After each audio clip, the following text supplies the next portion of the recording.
أعوذ بالله من الشيطان الرجيم.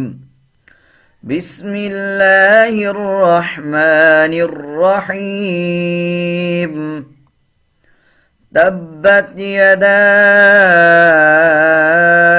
أبي لهب وتب، ما أغنى عنه ماله وما كسب، سيصلى نارا ذات لهب، وامرأته حمالة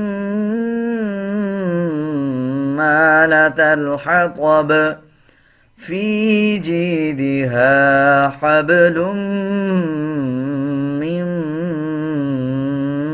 مسد. صدق الله العظيم.